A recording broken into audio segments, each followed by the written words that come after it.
Donc ici, vous allez devoir rentrer vos détails, donc ce que nous avons mis juste avant, donc route et route. Voilà. Et ici, vous avez accès directement au dashboard, donc là où vous faites toutes vos configurations. Donc maintenant, je vais vous montrer la boutique dont elle ressemble par défaut. Donc voici votre boutique par défaut. Donc vous pouvez voir, vous avez les constructeurs en bas, donc Canon, Coca-Cola, Burger King. Vous avez quelques articles qui sont mis en vedette. Vous avez un slideshow donc, qui montre des images. Et vous avez ici toutes vos catégories. Ici, vous avez votre panier, votre compte, votre wishlist, le numéro pour nous contacter, les currency, etc. Donc maintenant, ça c'est le thème par défaut. Nous n'allons pas le changer parce que sinon ça serait un peu trop long, mais ça sera probablement le thème pour une autre vidéo. Donc ici, je vais ajouter la langue française, puis je vous montre ensuite comment la boutique fonctionne.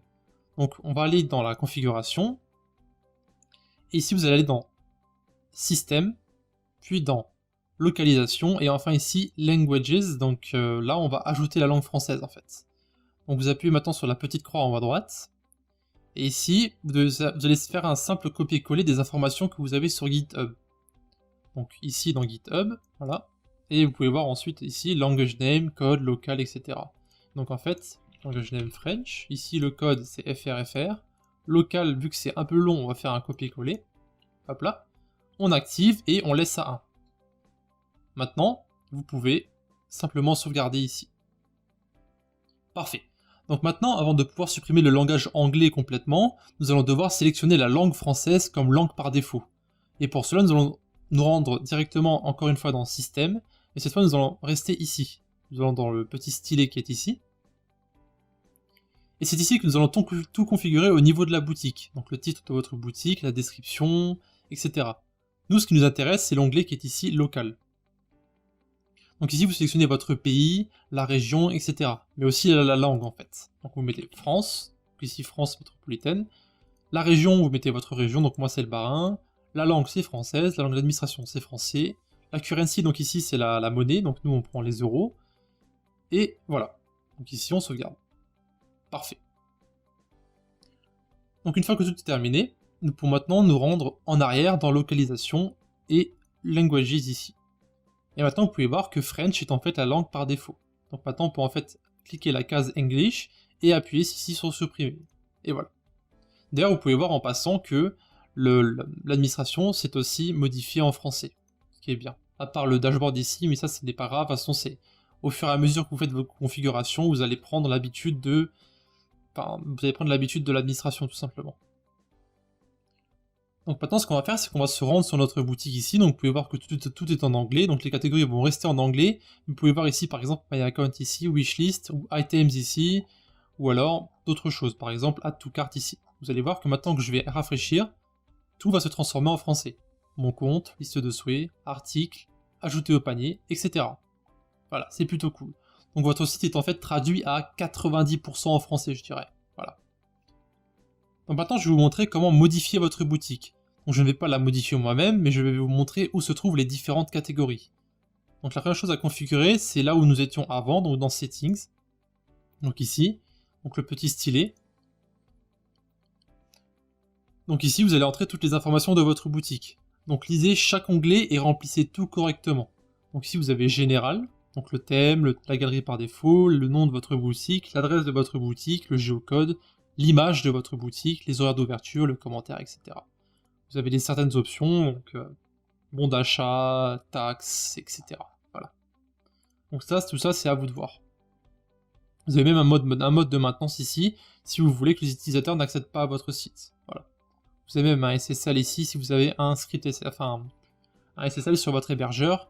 Et OVH, ça tombe bien, on a quelques-uns gratuits pour vous. Voilà, si jamais vous êtes chez OVH. Ok, donc ici, retournons maintenant sur notre boutique.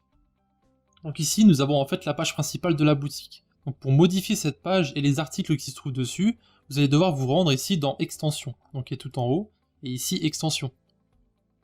Donc il faut savoir que si vous ne trouvez pas quelque chose, c'est qu'il se trouve en général dans Extensions.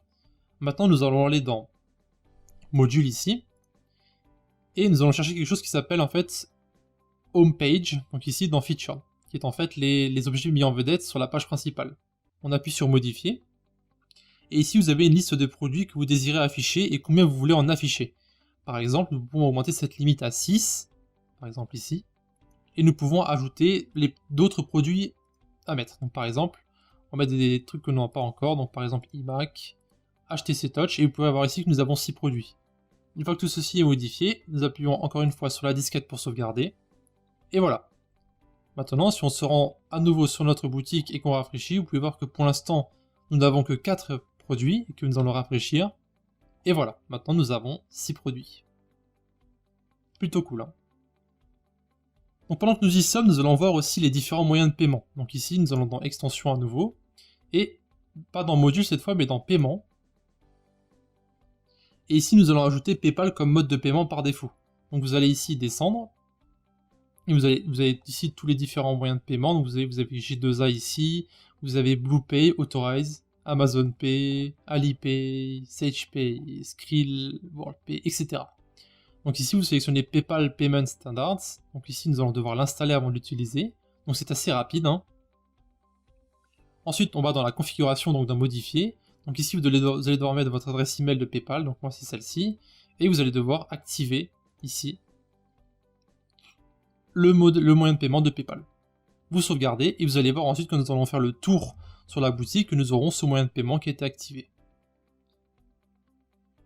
Ensuite, donc on passe dans la boutique toujours, donc ici vous avez le slideshow, donc les fameuses slides qui passent, hein, donc le téléphone, ensuite vous avez les MacBook Air ici.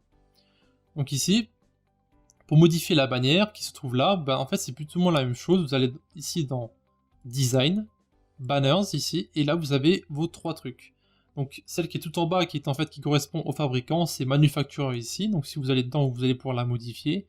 Donc si vous avez tous les constructeurs, donc vous pouvez bien les supprimer et en ajouter d'autres. C'est à vous de voir. Donc tout est modifiable. Il suffit en fait de créer les images vous-même. Enfin, donc pour modifier les catégories qui se trouvent tout en haut de votre site, donc en fait celle-ci là, eh bien vous allez dans Catalogue, Categories, et c'est ici que tout se trouve. Par exemple, nous pouvons modifier un nom de quelque chose. Par exemple, au lieu de mettre desktop ici, on peut le modifier. Au lieu de mettre desktop, on va mettre bureau. Voilà. On modifie. Si vous rafraîchissez, vous pouvez voir que vous n'avez plus desktop ici, mais en fait bureau. Voilà. Vous pouvez voir que ça modifie bien ce qui se trouve en haut du site. Ensuite, si vous désirez ajouter des produits ici, eh ben, c'est plus ou moins logique. Vous allez dans Product ici, et ici vous avez tous les produits qui se trouvent sur votre site. Donc ici, c'est là que vous ajoutez le produit, donc le nom, le prix, le solde, l'image, etc. Il existe encore plein d'autres fonctionnalités, donc par exemple, vous pouvez créer des coupons pour vos utilisateurs. Donc ici, en bas, vous avez un onglet qui s'appelle Marketing, et vous avez un onglet Coupons. Voilà. Donc ici, vous avez vos différents coupons. Ici, ce que nous allons faire, donc pour l'exemple d'après, nous allons activer le premier coupon qui s'appelle ici 10% discount, donc modifier. Ici, nous allons mettre la discount à 50%. Donc on va solder notre truc à 50%, donc on va aussi modifier le nom du bon, et on va aussi activer notre coupon. Voilà, on sauvegarde. Donc ici nous allons retenir le code 2222, et pour finir, nous allons maintenant faire un petit tour du site. Voilà. Donc vous pouvez voir que c'est pas très long, le plus long en fait c'est ensuite de modifier la boutique comme vous le désirez. Donc ici, imaginons que vous désirez acheter un MacBook, qui est en fait ici. Voilà. Donc on clique dessus. Et ici, vous avez une description du produit. Vous pouvez même avoir accès aux avis ici, si vous en avez. Donc si vous décidez de l'acheter, vous avez aussi un bouton « Ajouter au panier » qui se trouve ici. Vous pouvez même partager sur les différentes options ici. Donc Twitter, Pinterest, Tumblr. Voilà, vous pouvez même imprimer, enfin, vous pouvez faire plein de choses. Donc on ajoute au panier, voilà, parfait.